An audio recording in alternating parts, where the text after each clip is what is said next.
introduce our next speaker, who many of us know. Jim Dagrood is the Deputy Director of the Pima Association of Governments, known as PAG.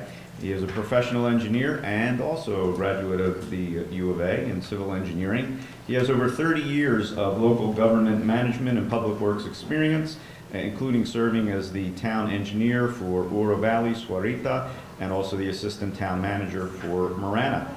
He joined PAG in 2007 to oversee programming and operations of the $2.1 billion 20-year Regional Transportation Authority plan. Jim.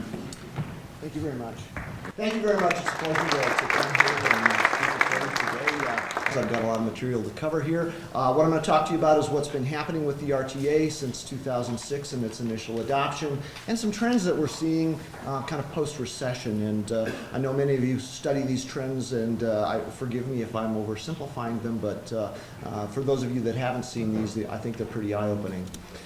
First, the RTA, what is it? I am an employee of PAG, Pima Association of Governments, a nonprofit, and I operate a government. That's my role here. RTA is the fiscal manager of the $2.1 billion RTA plan, which was adopted by voters back in 2006. Here's where we stand today. We've delivered some 570 projects around the region. First, probably the biggest ones that you're familiar with are the roadway projects and the intersection projects. We've promised quite a number of these projects, and we're in the midst of delivering them, and I'm going to tell you a little bit more about how we are faring. First, 82 projects around the region are currently in design. We've got 21 under construction. Whoops, what happened there? Okay, we're back on track here. Anyway, in terms of projects that have been recently completed, these are the ones that are probably the most notable. The modern streetcar, of course, everybody is familiar with if you're downtown, and it's quite something that we're all celebrating. But we've also made some major roadway improvements as well recently. The plan that we are operating on is a multimodal plan. It's described in this document and on many of your tables. I think I ran out on the north side of the room here, but I would encourage you to take a look at the plan document. It describes specifically what we are doing with the RTA plan. Plan has 4 elements: the roadway element, the safety element, environmental and economic vitality element, and the transit element. And I'm going to talk a little bit about where we are with all of them. First, on the roadway element, we have 35 road corridors within the plan. They're on the map here. Depending upon the color, the darker color elements are projects that we are completed or under construction on. The lighter ones are the ones that are still out in planning. Total amount of it is about $1.5 billion. Much of that is going to be coming, about $334 million of it, I believe, is pledged from local government resources. Code for that is development impact fees. Those are some pretty challenging dollars for us right now, and you know, as we're working through the economic slowdown, we're certainly affected on our revenue collections, as are the local governments that have to come forward with those local match dollars, which are very dear to them right now. So that's something I know we're going to be wrangling with over the next coming years. In terms of projects that we currently have out under construction, I'm going to go through these pretty quickly. Valencia Road is under construction. Expect that completed in November of 15. We're on the final phases of Saurita Road. Expect that next year to be completed. 22nd and Kino Overpass, that's a big one. That is likely to wrap up sometime. Actually, it says here in the slide January of 15. It'll be substantially complete then. They'll be continuing to work on it well into the spring. But that's a sizable project and will make a big impact on mobility on 22nd. Houghton Road, we've finished the intersection at Broadway and we're moving to the south. One of the things that we've been looking at as we've been going forward is how we can deliver projects more cost effectively. Originally, Houghton was broken up into like 14 different phases. We're trying to collapse that number, build more, get more economies of scale. Broadway, they finished Houghton, they finished the Broadway intersection and they're rolling south. We expect to do more of that in the future. La Cañada is wrapping up. That we hope to have finished shortly. McGee, La Cañada to Oracle, that's the last of our RTA McGee projects. I know Pima County still has another bond project further to the west. And Valencia Road, from Wade to Mark, we're awaiting award of that. That came in just about at the engineer's estimate. We hope to see that get under construction after the first of the year, but the bids have been received and it's awaiting award. That's where we stand with the projects, the major roadway projects under construction. But, and we're going to have a little bit of a lull in terms of new starts. I suspect that 15 will be a little bit on the slow side, but we are going to hit it gangbusters in 16 and 17. And I'm going to tell you a little bit about what's coming. First, Grant Road, that is our single biggest roadway element project in the plan, at about $161 million. The first phase of it's complete. We are moving into phases 2, 3, and 4. And phase 2, which will take it through to Park, basically through Stone and the First Avenue intersections. We're in right-of-way acquisition on that now. Plans are going to wrap up next summer. Expect that to probably go to bid late 15, early 16. So, and that'll be a substantial improvement project. Grant Road further to the east, we go from the west end, jump over to the east end with the next phase.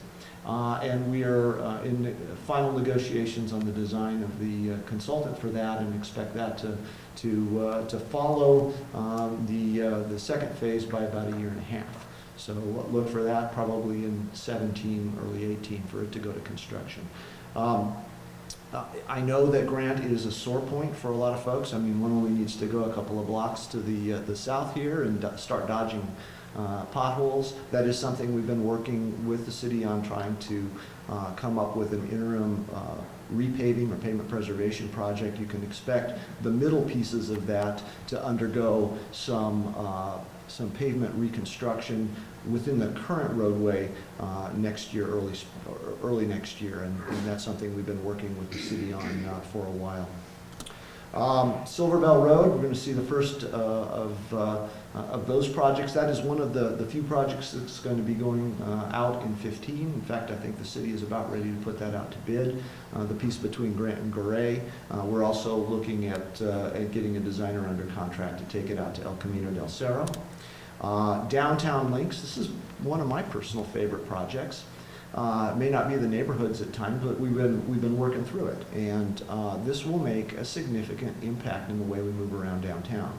It's the aviation corridor of past extended as a surface street to get people around downtown if they're trying, rather than having to necessarily go through downtown and add to the congestion in downtown where we're trying to redevelop. This will allow those those movements destined for the interstate or the other side of the interstate, an opportunity to get around downtown on the east side of the railroad tracks.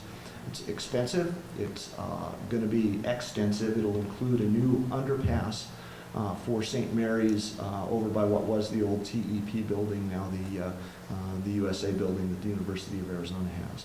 Expect that in 2016. That'll be a multi-year project. In fact, one of the things that people don't realize is that we're going to be drying up the north end of downtown. All that warehouse area is in the 100-year floodplain now, and has been since the 40s. So this is a significant project for us. These are the other projects that are currently under design. Most of these will come to construction in 2016. In fact, one of the things that we are also funding, I know there are questions about the INA interchange. We are a co-funder of that. I think between the INA interchange and the Ruthrock interchange, your RTA plan is providing about $94 million of funding to those two projects to make sure that those go forward, and they go forward with rail grade separations. That's our local interest in it. It does have an impact on interstate traffic when you have trains, but it has a much more profound impact on the surface streets, and that's why we're investing in it so heavily. Second element of the plan, safety element. I'll go through that real fast. 131 intersections done. We promised 200. When we add up the intersections that are in the pipeline, we will exceed that promise to the voters. Same thing with Hawks and pedestrian safety program projects. We promised 80, we're on a trajectory to well exceed that. I know there's a lot of concern in the community about, pedestrian safety. We get it, we hear it, we're trying to do what we can to deliver as many of these projects as we can.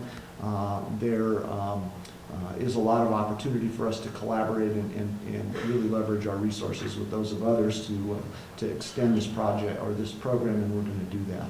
We also know that we heard loud and clear when we were going out to the public on our bus program, transit program. Folks were willing to support the transit program if we got the buses out of the way. We have been doing a lot of those bus pullouts, and we're going to exceed the promised number on that as well. We promised 200. We will exceed that with the plan. One of my personal favorites, hold your overripe fruit and tomatoes, is the Oracle and Ina intersection. Objectively, it is performing far better than it had been before the improvement. We have done a substantial amount of reduction in delay at that intersection.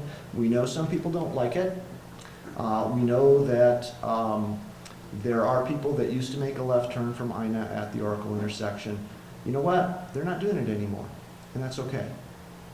They've changed their travel patterns, and as a result, that intersection is performing far better and far more safely. So we're pleased with it, and I'll stand before you and take the overripe fruit and vegetables on that one. On to the environment and economic vitality element of the plan. We have now delivered 189 miles of bike lanes, 112 miles of sidewalks. And one of the things that has been really important is that where we had sidewalks and they weren't accessible, we went in and we rebuilt those handicap ramps to make them accessible. And we've added, basically 95 miles of sidewalk system that's now accessible that hadn't been prior to our investment in the plan. We also have transportation-related wildlife linkages, one that I also take a lot of fruit on. I'm here to tell you that we are monitoring these. We know they work. In fact, on the left-hand side, you'll see a mountain lion that's approaching the recently completed box culvert under State Route 86. We are monitoring these things. We are able to come here before you and tell you that these investments are paying off in terms of reduced wildlife mortality and associated vehicle accidents. I mean, it can add to human mortality as well. So we are working right now on a new overpass, the first in our region, on State Route 77. Rod and his colleagues are building it, and we're helping to pay for that portion of it. We're also going to be doing more work on State Route 86, and we finished work on Twin Peaks Road. Within this element, we also have the Main Street Business Assistance Program, and that has made an impact on a lot of businesses that are affected by our projects. On to transit, I'll just talk briefly about the streetcar. That's the main thing I'm here to tell you about. We knew that, or we estimated that we'd be looking at 3,600 passengers a day on the streetcar system. We are exceeding it. And these numbers here that you see before you are numbers through the end of September. I would tell you right now we're looking at closer to 5,000 people a day using that vehicle. And we had expected that our weekend services would be at a lower rate. In fact, those are some of our highest rates. Couple that with some of the activities downtown on the U of A, homecoming, all of these events that occur, these events are picking up, and they're impacting our ridership. I would tell you that this is far exceeding our expectations in terms of utilization. We're very pleased with it. Putting it into comparison, this shows you where it lines up compared to some of the routes that Suntran operates in terms of passengers per mile and passengers per hour. Passengers per day, we're third. But we're looking at a 4-mile route versus a 14-mile route on Route 8. That's Broadway Boulevard, which has been the Broadway and South 6. That's our largest volume of ridership per day on any given route. It's 14 miles long compared to less than 4. So again, it fares very favorably. Now, the fun part of the talk. You know, what are we seeing happening? And I guess I can use my witch on the weather vane for the rest of the month, at least until Thanksgiving. But I want to talk to you about some of the things we're observing. First, we all know that fuel efficiency is improving. It's pretty notable. What I don't think people realize is how stagnant it had been for so many years. In fact, we actually saw, when it came to the average fleet fuel efficiency, it declined from the mid-'80s to the mid-2000s. And why was that? It's the mix of our vehicles. You see, we moved more towards a larger vehicle. We see more SUVs in the fleet mix than we did back in the 80s. And that is about to change. We are looking at some substantial changes in fuel efficiency that are on the horizon. We've already seen those starting to develop since the middle of the last decade. We're now looking at vehicles that are projected to exceed 50 miles per gallon in the middle part of the next decade. That will have substantial impacts on the way we do business as road building agencies. In fact, you know, it's already being seen in our gasoline consumption. You know, this is Pima County gasoline. We consumed 410 million gallons of gasoline in 2000, in the year 2000. We will never be there again. You heard about peak oil a few years ago? Well, I'm calling this peak gasoline. In Pima County, we peaked in 2000, and our growth in our population will not exceed that given the expected growth in fuel efficiency. In the state of Arizona, that peaked in 2008. You look at what's happening oil-wise in the economy. You know, back in the middle part of the last decade, we were the #1 oil importer in the world. Well, we very quietly became an oil exporting nation in 2011. And we will be the #1 oil exporter within the decade. Things are changing. We're also seeing changes in you know, what our preferences are and what our transportation behaviors are. We know that millennials are less likely to get driver's licenses. That's documented. They're showing a preference for urban living. They're also you know, using their handheld devices a lot more. I mean, that is taking the place of person-to-person contact, and that has an impact on transportation. In fact, what we're seeing is we track vehicle miles traveled, and this is something we can objectively do looking at traffic counting stations that we have set up around the region. The red line shows our growth in population. The blue line shows our vehicle miles traveled. That has been a substantial shift that we're starting to see. Where it goes, I don't know. We're right now about 9,000 miles traveled per individual in this region.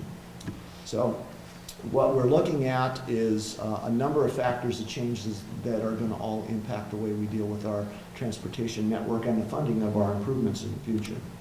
On the other side, there's some other things that are going on that are quite surprising. For instance, you know, if you look at the census and the American Community Survey, we have opted, we're not doing anywhere near the kind of commuting or carpooling and things like that. We are moving more towards drive-alone commute trips. We're up now about 76% of the region's trips. Work-based trips are drive-alone vehicle trips. That's up from 66% back in the 1980 census, and it has been only recently have we seen the trend of that starting to turn down and just modestly. We know that people are interested in transit and what's happening with transit. This shows you our transit boardings. We actually peaked back in 2010. It was as a result of us rolling out a whole lot of new services. We rolled out evening and weekend services. We rolled out express services through the RTA plan. But since then, there's been a little bit of a retreat.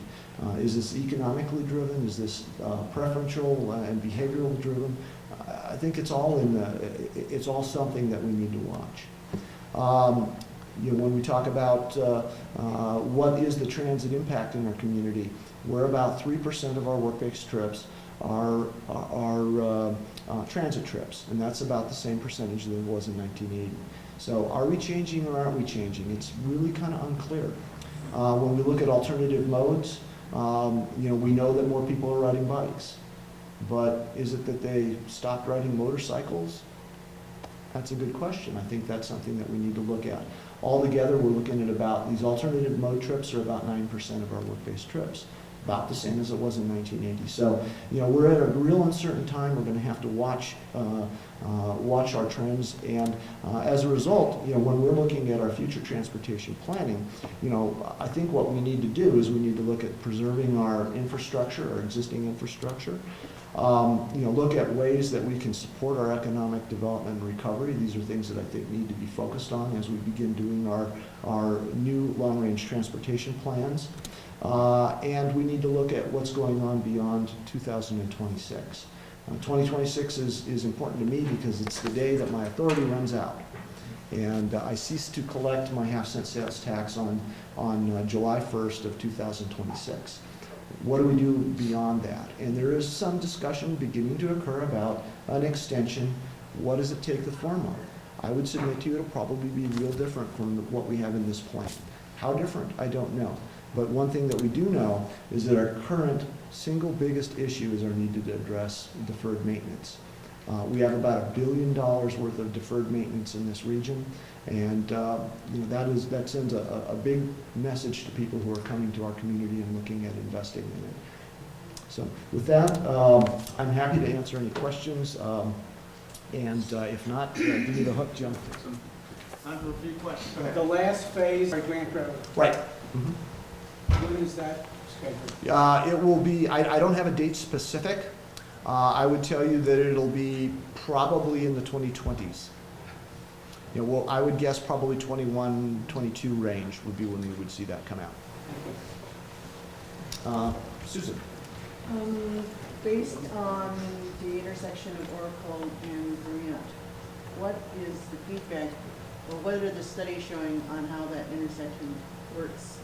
How the traffic has been impacted by that swirling turn? And is the RTA determined to install more of those along Grant Road?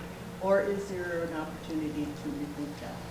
Well, to that question, we have not monitored the Oracle and Grant Road intersection the way we did Ina and Oracle, in part because we saw the traffic volumes were much greater on Oracle and Ina, and we felt that that would be really the test case for us. We have not received anywhere near the negative feedback on that intersection as we had on Oracle and Ina as well. So with respect to the question about Oracle and Grant, we have not done an extensive amount of monitoring of that. What I will tell you, though, is that we believe that we need to continue going forward with the indirect left turns on the rest of the Grant Road corridor in order to execute the improvements in performance on that corridor that we expect. Is there a real movement to increase the gasoline sales tax? Say what?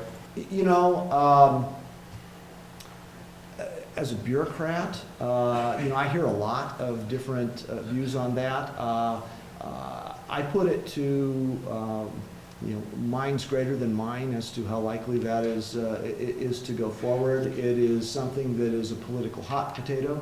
We know that if you go out and poll, nobody likes taxes. We know that. Nobody likes gas taxes. When we start looking at ranking what is the most acceptable form of taxation, seems to come back sales tax. But to me, looking at falling gasoline prices and increasing supply, the observations I have is that there's probably no better time to do it than when gas prices are falling. But in the long term, do we really want to continue to keep our roadway system funded by a tax that's associated with a resource that we're going to be using less of? Got time for 2 more questions. Yeah, with the increase in the streetcar ridership, is there an offsetting increase in the revenues that you're taking in? I've not tracked that. I would submit to you that it's probably a push. And I'll tell you why. I mean, we're not making money on the streetcar in the sense that the rides cover the cost. They don't. Having greater ridership is great because you're capturing more. However, at the same time, particularly on the weekends, we're finding that where we had anticipated running 3 vehicles on a 20-minute schedule, we're now, because of the demand, having to put 6 vehicles out, or 7 vehicles, or all 8 vehicles out to meet that demand. So, it's a push. Regarding a crosstown freeway, I get that we don't have the money to do that, but why not make that a toll road? I've not heard a whole lot of discussion about a toll facility for a crosstown freeway. I know that, at least with our program, we viewed that as kind of a toxic discussion when we were trying to build consensus around something we could take to the voters. We know there's certainly people that are interested in it, but we just didn't see the broad base of support to bring it forward. Real fast, one more. Could you briefly elaborate on the $1 billion to deferred maintenance, how that's being handled? I know that the city of Tucson has made some really significant impact in dealing with it through their bond projects. I know the Pima County Board of Supervisors is looking at putting some more money into roadway maintenance. At this point, the focus has been on the major arterials. It's where you're going to have the most risk associated with damage and accident and injury, and as a result of deteriorated road conditions. We're totally ignoring well, not totally, but we are substantially ignoring our minor roads. And as we do that, those roads will continue to deteriorate, and they will become only more costly to address. So it's a mixed bag. We're starting to make progress. We're making progress where it is most important and where it counts the most, but I would submit to you that we're not making substantial headway in addressing that overhanging deferred maintenance burden.